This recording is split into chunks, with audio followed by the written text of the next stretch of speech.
Torben har en alvorlig afhængighed. Torbens forbrug af dressing og smørelse har gennem årene taget fart, og han har ifølge hans pårørende mistet kontrollen over det.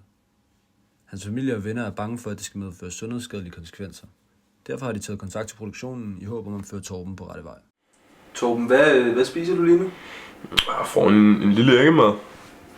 Jamen Torben, der er jo ikke kun æg på den mad. Nej, jeg har også et lille skvæt mayo på. Torben, jeg har jo snakket med din familie og dine venner, og de udtrykker en vis form for bekymring. Hvordan har du det? Jeg ved godt, at jeg spiser lidt mere mayo end gennemsnittet, men altså, det er jo en vanesag. Ligesom andre folk, de spiser mange æbler og bananer, så spiser jeg bare lidt mere dressing. Det er jo en subjektiv sag, Karl. Ikke? Et så højt forbrug af diverse dressing og smørelse kan jo føre et virvar af forskellige sundhedsskadelige konsekvenser med sig. Det kan være fedme, diabetes og i værste fald blodpropper i hjertet. Hvilken restaurant er det så, vi tager på nu? Det er Bash. Det er min yndlingsburgerrestaurant. Jeg har i hvert fald en gang om dagen. Okay. Hey Gustav, kommer lige en gang? Ja, hej Torben. Hej. Jeg kan hjælpe dig med. Er det bare den sædvanlige? Ja, det er bare en sædvanlig. Du ved, trøffelburgeren, dobbelt mayo, pomfritter ved siden af. Dobbelt mayo til pomfritterne. Kan du klare det? Det kan jeg i hvert fald. Og hvad med dig? Ja, ellers tak, der skal så lækkert ud. Det er smukt, Gustav. Det er helt perfekt. Altså, synes du ikke, det er lidt for meget mayo på sådan en burger der? Jeg har altid lidt ekstra med selv. Og jeg smutter lige ind og tager en snak med tjeneren. Du kan bare spise videre. Fint. Hej. Må jeg lige stille dig et par spørgsmål? Det må du gerne.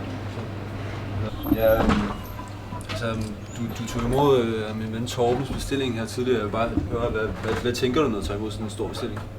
Så tager jeg bare imod bestillinger ligesom alle andre. Jeg prøver bare at gøre mine kunder tilfreds. Okay. Men du kan ikke se et etisk dilemma med at tage imod sådan en ordre, fordi han har jo tydeligvis et stort misbrug. Altså... Det ved jeg ikke helt. Altså hvis det ikke er mig, så er det jo bare nogle andre, der gør det, ikke? Altså, jeg synes ikke rigtig, det er mit ansvar. Nej. Okay, men det var sådan set bare det. Tak for det. Så vi spiller ud og spiser igen. Prøv lige den.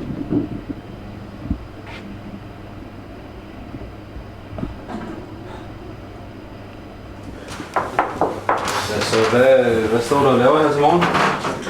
Jo, altså, jeg havde bare tænkt mig at lave noget morgenmad, du ved.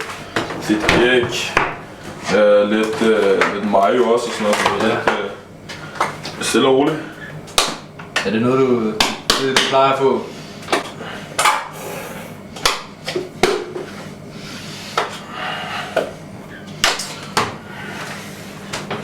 Så hvad sker der?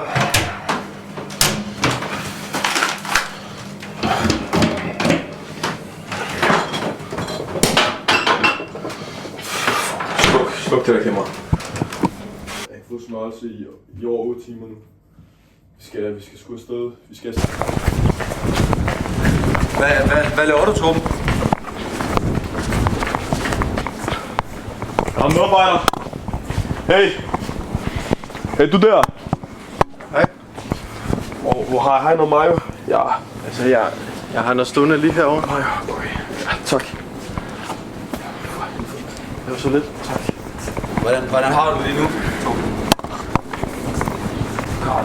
Så må du ikke prøve at sætte nogle ord på? Hvad, Karl? Hvordan du har det lige nu?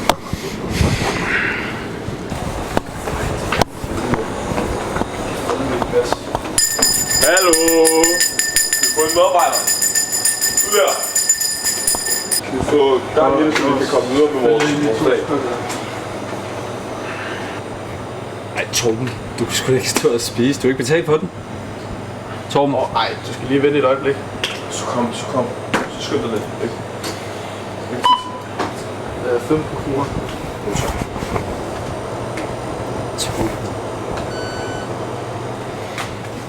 Tak.